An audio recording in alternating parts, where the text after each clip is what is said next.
I really like to travel, I really like to meet new people, and the EF Challenge is the great opportunity to meet a lot of nationalities, a lot of cultures, and get more and more knowledge from other cultures. At first I was really shy because I don't know that people and I don't know how to talk with them because they were in other nationalities, but I have changed in a good way.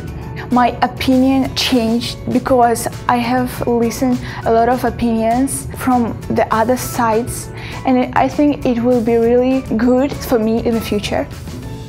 New York City was amazing. One day isn't enough to be in New York because it's really big. There are a lot of people. The UN was really amazing. Like, it was really interesting.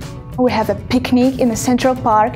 The atmosphere was great. Like, you are in the evening, have a picnic with your best friends and in New York, and it was amazing. I'm gonna cry because I'm going to leave this wonderful place. When I was participating in the EF Challenge, I thought that it was impossible for me, but now I know that nothing is impossible.